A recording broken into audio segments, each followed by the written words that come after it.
call halal Yahweh, Bahashem, Yahweh Shai, Bahashem, Rakah Kradash, and double honors to the apostles and the elders of Great Millstone.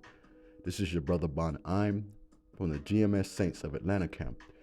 And this is the book of 1 Corinthians chapter 6, verse 12, and it reads, "All things are lawful unto me, but all things are not expedient." Now, what does the Apostle Paul mean by this? He's referring to the law, right? Every aspect of the law is permissible, meaning you can do it. But reading on, it states, but all things are not expedient. Let's go to the definition of expedient very quickly in the Edamon online. Now, it states here, expedient means advantageous, fit, proper to a purpose. It states useful or beneficial. Let's get a few more synonyms here. It states make fit or ready. Now let's go back to that scripture there and let's continue reading.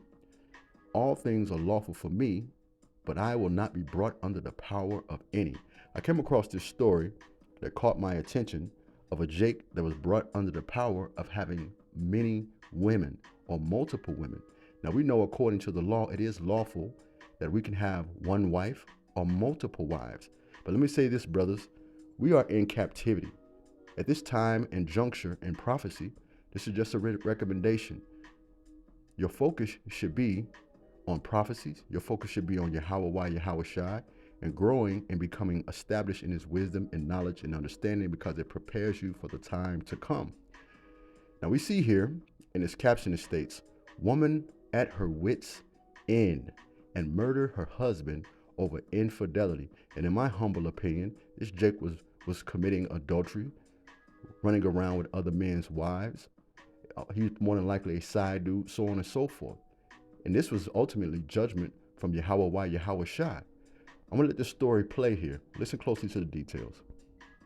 Today, a woman in jail accused of killing her own husband, and she apparently told detectives that she did it because she was, quote, at her wit's end over infidelity issues.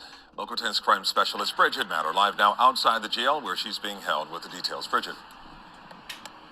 Calvin, this is all according to new court records. It says that this woman told detectives she found out her husband was cheating on her, so she killed him.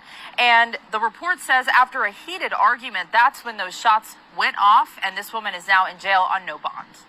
45-year-old Denise Malcolm is facing a first-degree murder charge in the death of her husband, Rowan Malcolm. A lengthy arrest affidavit lays out that Denise was, quote, at her wit's end with his lies and deceit over allegations her husband was cheating following a 45-minute fight. Now, if you brothers listen to the details from the affidavit, this is a 45-year-old woman here that Jake argued with her for 45 minutes. Let me say this, brothers, and this is just my opinion. As we grow in our wisdom, knowledge, and understanding, and also as men, our minds, yes, these infractions, these rifts are going to occur with our wives, right? But our minds should be on conflict resolution, de-escalating the discussion, de-escalating the argument, if you will, all right?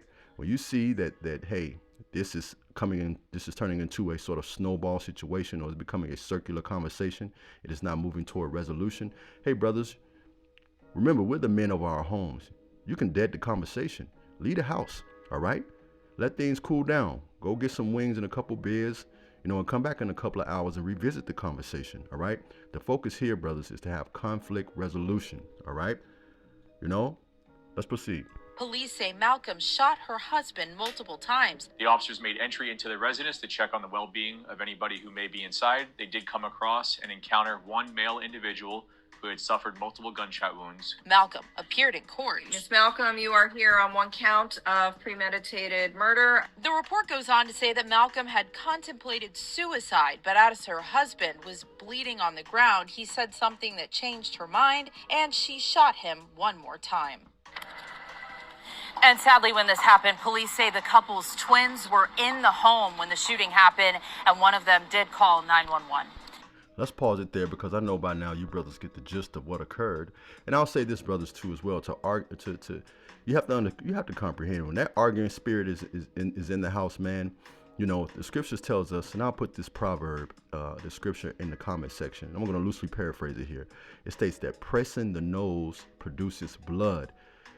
As a conversation continues to escalate and boil over, it's only going to lead to fisticuffs, and someone essentially is going to lose their life whether it's over infidelity, finances, or whatever the case may be.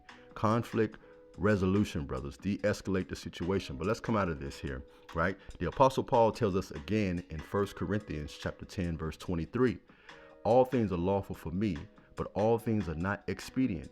All things are lawful for me, but all things edify not. You know, adding multiple wives unto yourself, even though it is lawful in this kingdom, will not edify you, will not build you up, man. That's a burden, man, and you're adding to your affliction in this captivity. Now, is it lawful to have more than one woman? Yes, absolutely. And how do we know? In Exodus chapter 21, verse 10, it tells us, if he, meaning the man, take him another wife. What is that implying? That he already has one. And some of us do.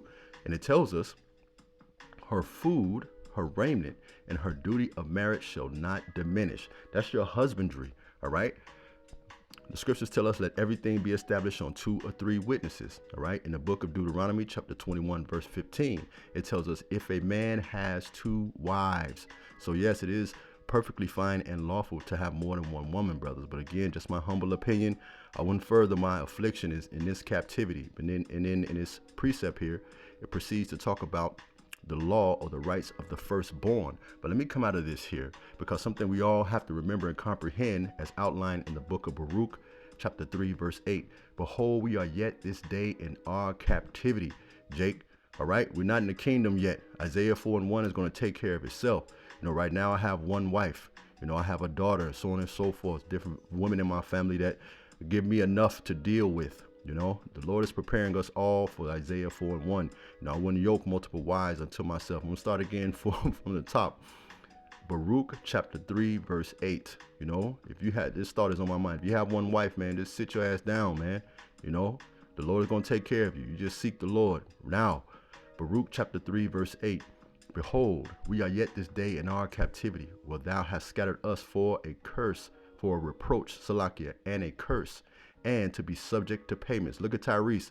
He was just locked up for back child support, and he owed tens of thousands of dollars. But reading on, according to all the iniquities of our fathers, which have departed from the Lord our power. Let's come out of this, you know. But if you do take a wife, you haven't sinned, right? The Apostle Paul writes again in 1 Corinthians chapter 7, verse 1 through 3. Now, for the matters you wrote about.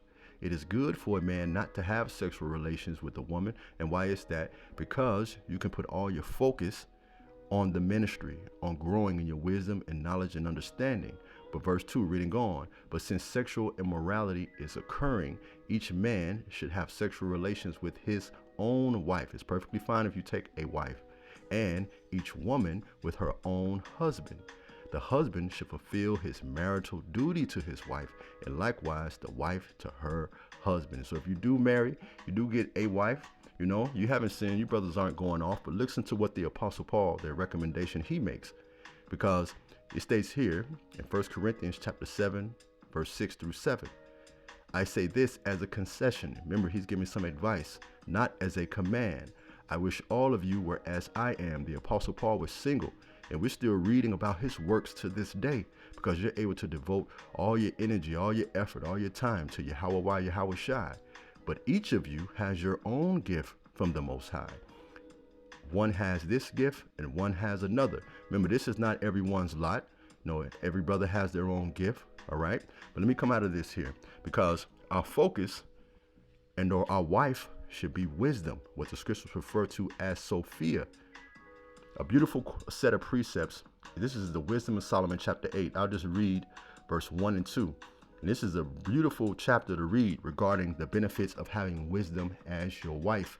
It states here, wisdom reacheth from one end to another mightily, and sweetly doeth she order all things. I love her and sought her out from my youth. I desired to make her my spouse, and I was a lover of her beauty. You see, the scriptures tell us, seek ye first the kingdom of Yahweh Bahashem Yahweh Shai, and all these things will be added unto thee. See, wisdom becomes our woman. You know, we should desire her far above rubies. All right, let me come out of this and we'll finish here. In Colossians chapter 3, verse 2, it tells us to set your affection, set your affection on things above, not on things on earth. Remember, the Lord tells us, whoever, and I'm going to loosely paraphrase this, whoever has abandoned wives or houses or children or jobs or mother or father, the Lord's going to give us back 100 times as much and eternity to enjoy it. You see, this Jake met his end here in this story because he was wrapped up in the things of this world. And the Lord snatched his ass back into the spiritual world. Hopefully, this was edifying. Shalom.